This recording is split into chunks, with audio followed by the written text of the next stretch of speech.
sweetheart deal. Just, that's the way it is, unfortunately. Agreed. Thank you. I've reported in the past, and I've stated in the past, single largest detriment to city-county growth is your building inspector. Oh, I can't get it. wait, we're staying on the subject, George. That's what I'm talking We're not about. talking This is the about building subject. inspector. I've got property I can't get a building permit to re-roof and to fix. I've got to do that roof or that property's going worse. I've been here, lifelong resident. Thank you, George. No, Thank you. That's it. I'm Okay, saying I you think, guys thank you, are George. discriminating. Thank you. Okay, I do believe there's some great points that are brought up here by all parties. I understand where the county's coming from 100%. We need new growth, we need new homes. Anything we can do to provide additional assistance, I think would be beneficial. Although I can tell you, I disagree. I don't know enough about this particular subject to make a good, intelligent decision. One, I mean, Richard, you sold the property for $100. Is there any stipulation that this has to be, construction has to start within X amount of days? Yes, Okay, how many days is that? immediately, and we waived, in the beginning, we had a 36-month to build all the houses. With the developer, he discussed, he'll start immediately upon approval. He'll build 4 houses to start with. We extended the time frame to build them from, we asked, instead of 12 months, because he doesn't know the market, to have them all completed within 36 months. But right off the bat, there will be 4 So houses. what happens if he doesn't complete them? If they aren't completed, the property that he has taken over reverts back to the county. Okay, I do believe, I mean, you're talking $3,500 per building lot, okay? I believe the builder's off on a good run already with no actual overhead costs on the property. I think that's way beneficial. I think the county stepped up and done what they needed to do. I'm reluctant to waive or recommend waiving the utility fees. I think there's an innovative way to maybe approach this, similar to what Jeremy said, or a special district, something similar to Mineral Heights. The additional fees are added on per month until those fees are actually paid. But to waiver them, I'm reluctant to do it. I know we're faced with utilities, and I think we could come up with a better way of addressing it. But my personal feelings is I would not suggest waiver. Comments from the board?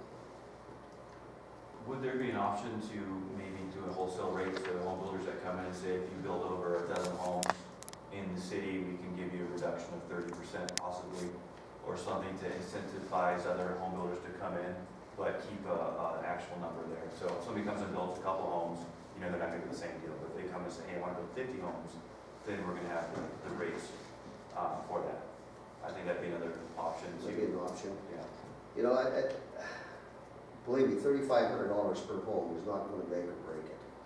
Okay, if they go in here and build 13 homes and half of them sell right off the bat, and then they kick the price up $20,000 or $30,000 because we have no control over it, what have we gained? I mean, we're providing the utilities. I think we need to stay with the original $17.50 for sewer, $17.50 for water, but to come up with an innovative way either to collect it or have it paid. $3,500 is cheap, That is cheap. dirt cheap.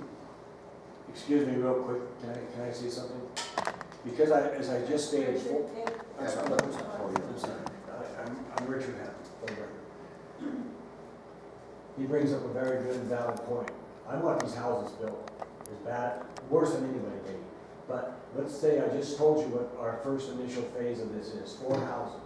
What if we come up with, you pay for the 4 houses, and when each house is done, I'm just giving an alternative, okay?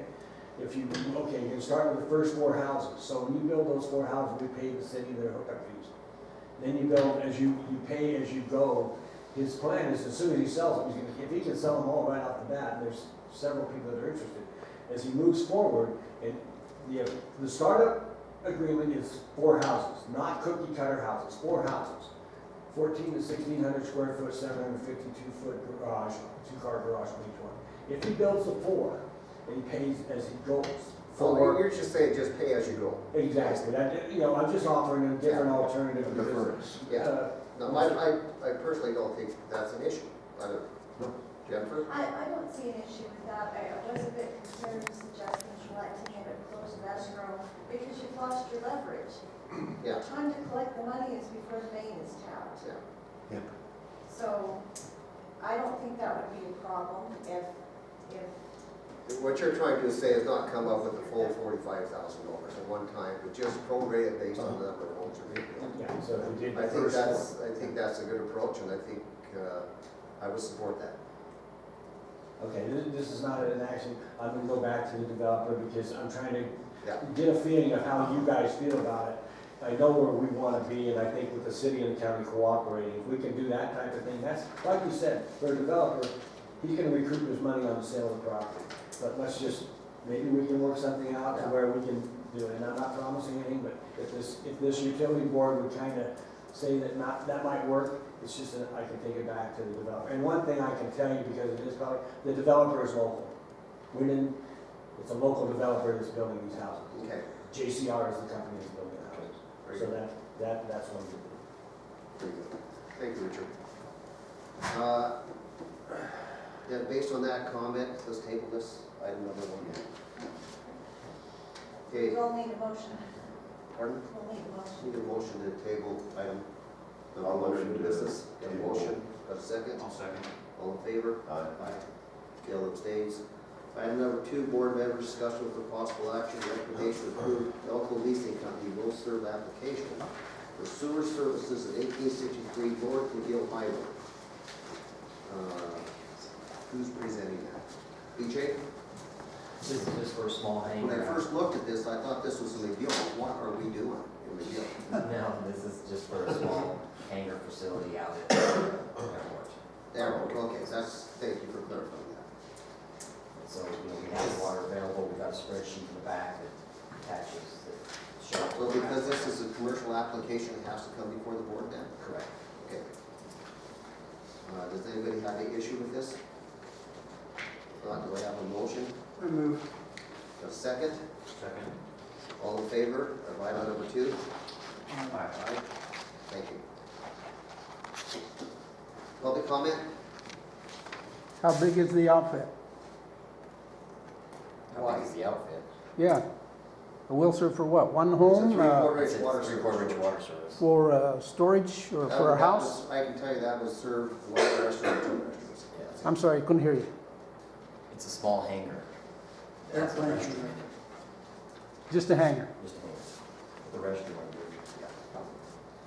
Item number 3, board member, city engineer Lumber, standing at the podium. Recommendation for acceptance of C.H. Spencer LLC proposal to replace submersible motor and cable for the terrace well in the amount of $36,148. Permit to NRS 332.115, Province of Nevada Mine Company, pay 50% of total cost.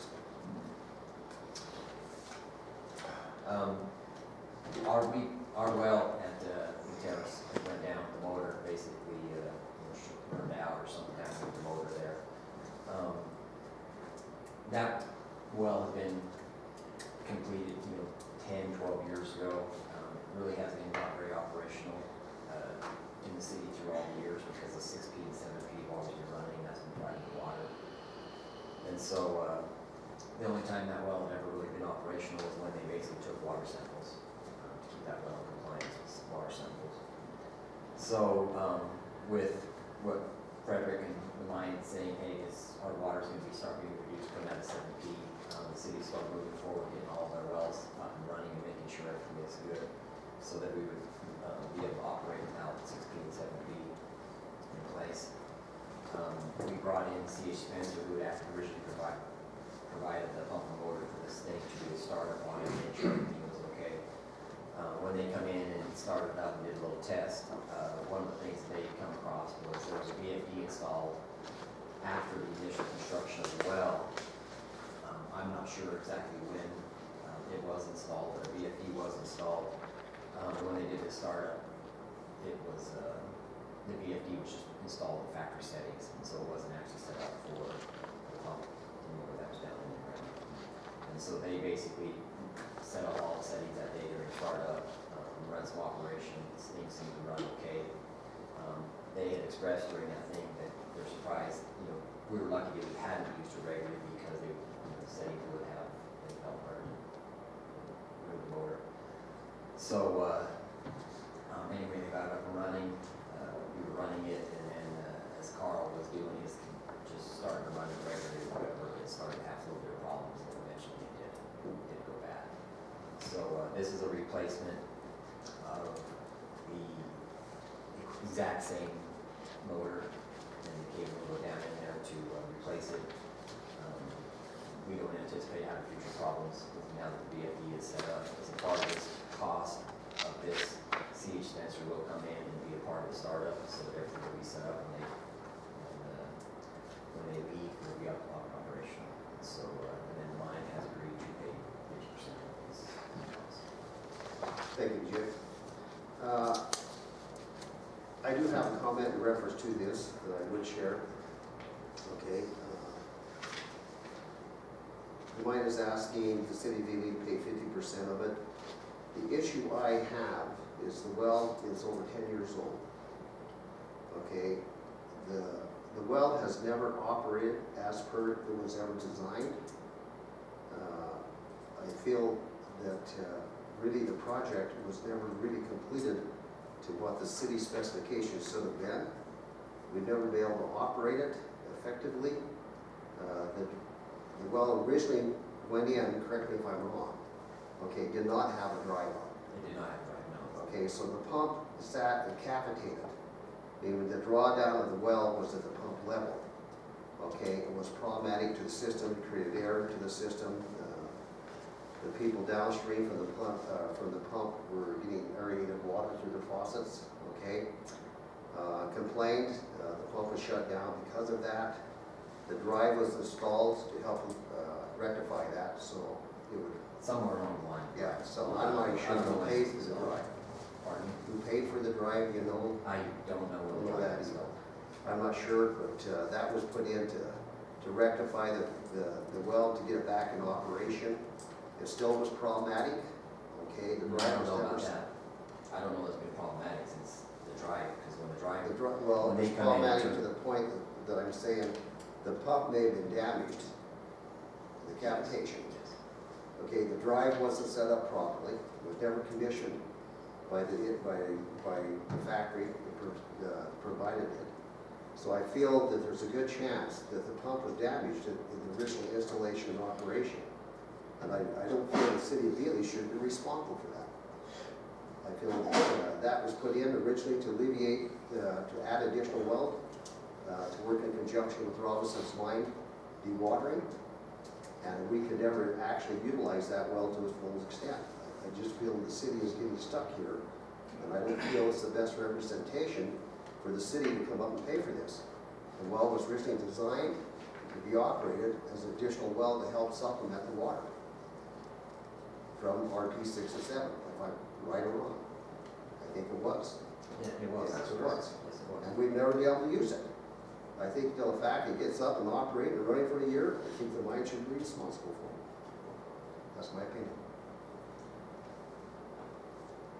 Just a point of clarification. Mr. Chairman, I prefer table. Greg? Yeah, can I make a comment? Yes, you may. Okay, good. My name is Frederick Mate. I mean, this was something that came to me and we brought it to the meeting the last time. The issue we have here is probably we need to go back and map out when the well went in, when the pump went in, who installed the variable drive, who paid for it. Because if it was installed by the city and the city made a mistake of installing a drive, that doesn't match with the model. I don't see how the mine should come in and pay for that mistake that was done. What was the purpose of the well in the first place? So let me finish. So if we map out and it was installed by Robinson, it never worked.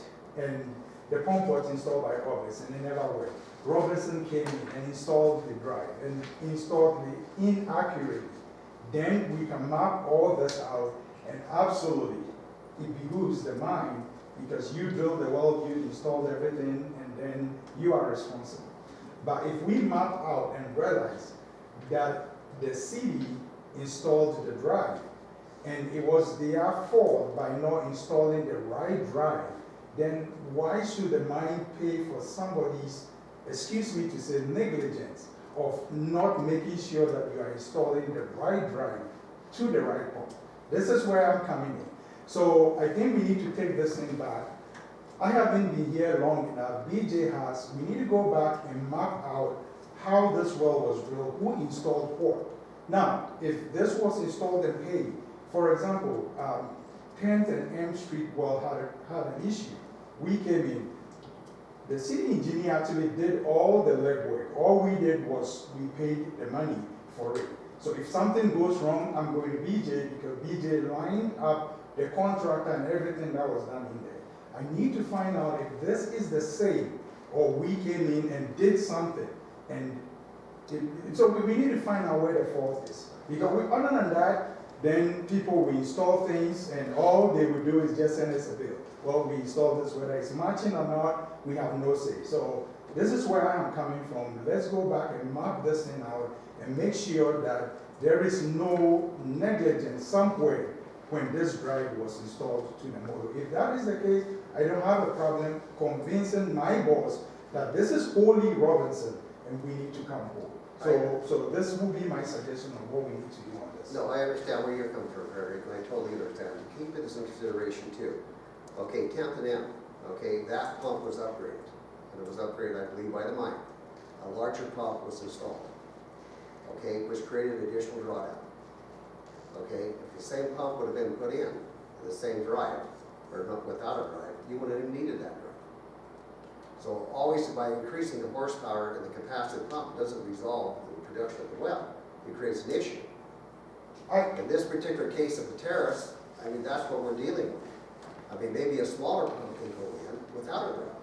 But now we have a drive, so the same pump has to go in based on that drive. I understand. Yeah, I mean, it's just like, I mean, the well has never been functional for the city. It has not provided any service to the city at this point in time. So whether it's an engineering issue from the start go, maybe. But as far as my concern is, as far as I would represent to the board, until it's operational and up and running for a year, it's your baby. So, I mean, that's just my point of view. So I understand where you're coming from. yeah, I think I wish Carl was here. I have gone down there with him. He started the well.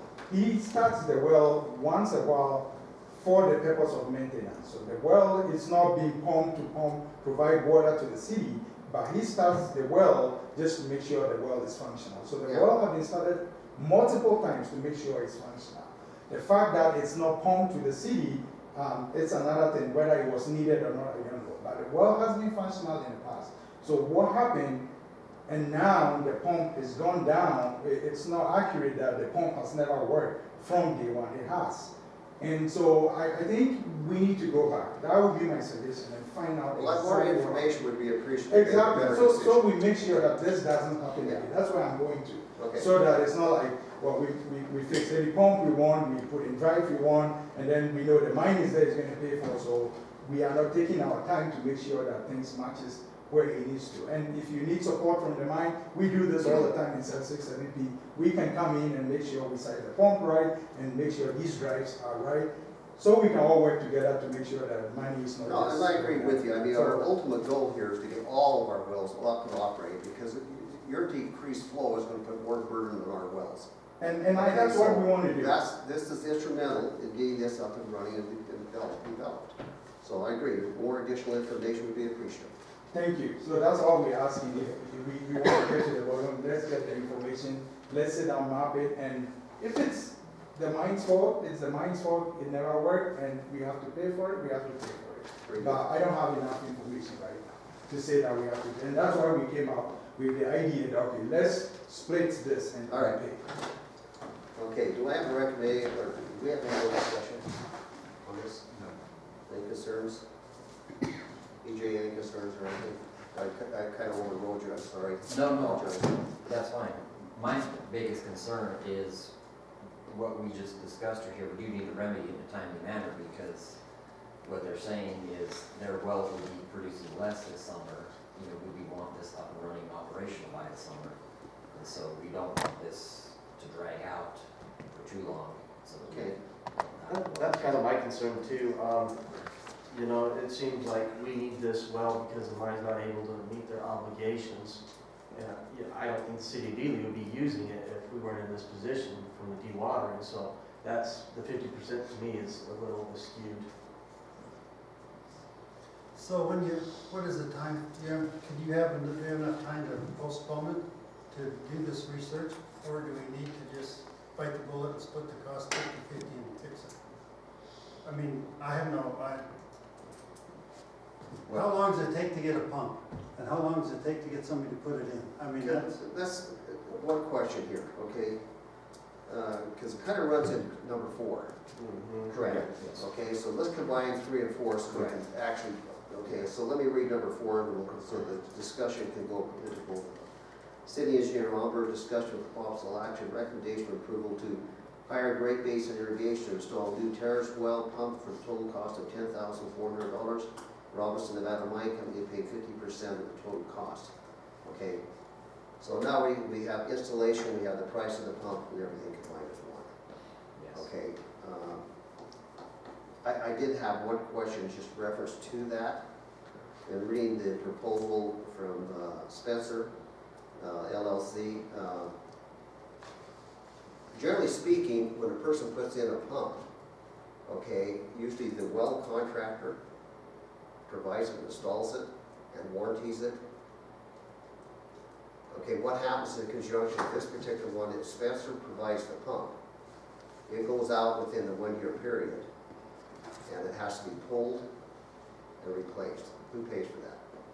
Well, that, I believe, if you look at this stuff from Spencer, they He says, warranty. well, Spencer just says they'll warranty the Correct, pump. that's what I'm saying, they warranty the pump, they don't Oh. warranty the push and pull. Okay, well, what I'm saying, if that was combined into one contract, and the contract is to furnish the pump, install the pump, and warranty it for a year, and there's a problem with the pump, then the contractor is responsible for repairing, pulling, and replacing. Watch them over. Yes, under warranty, see what I'm saying? Okay, We're getting 2 different entities here, and if we do have an issue with the pump, then you're gonna have this firm out of Winnemucca, Great Basin Irrigation, yeah, we come back and pull for $10,000. sure. So I'm just questioning, would it be to the best interest for the city and the mine to have one contract that provides the pump, warranties the pump for a year? Possibly, but it's gonna be a more expensive contract because now you're putting a sub on the contractor who's gonna charge you a fee to that.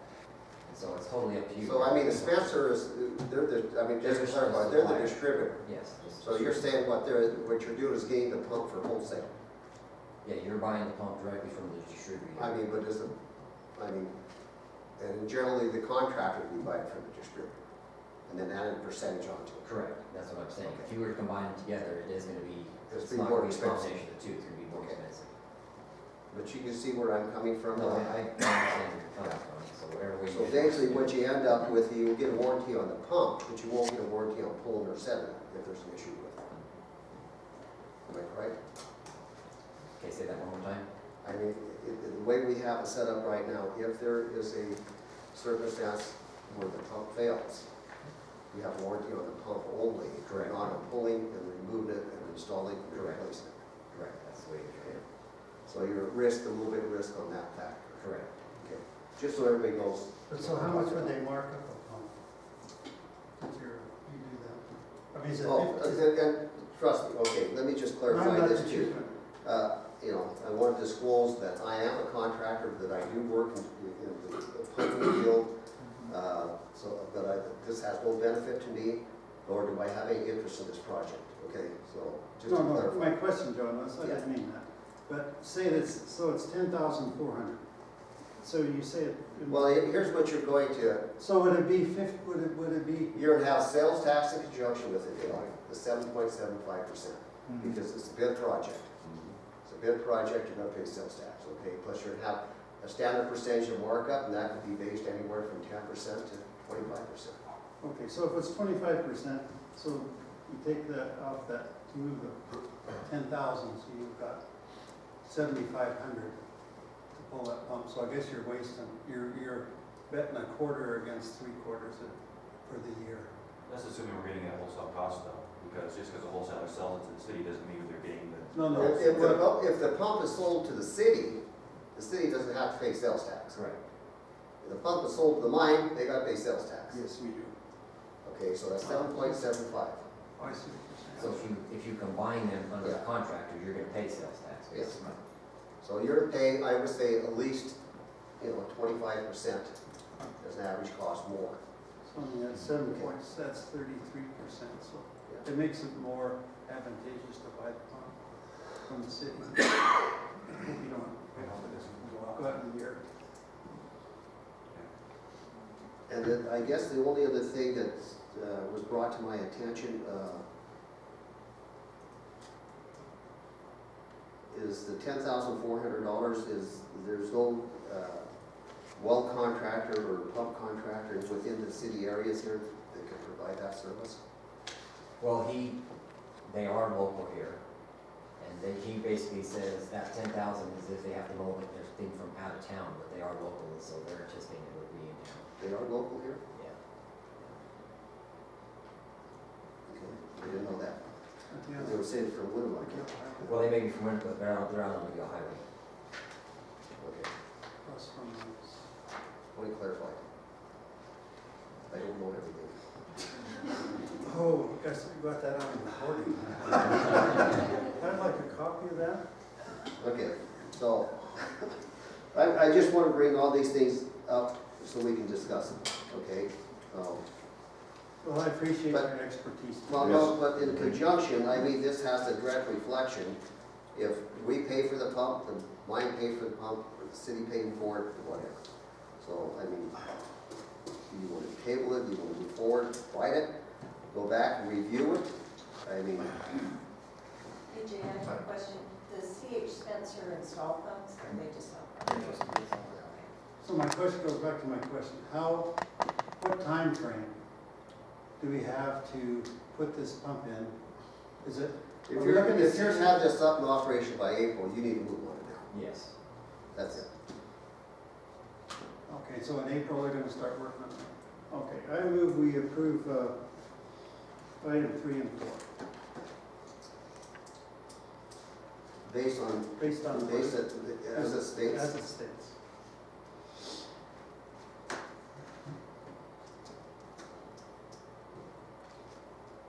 Have a motion? I'll second. Have a motion and a second, all in favor? Aye. Nay. Okay. We'll pass it on to city council.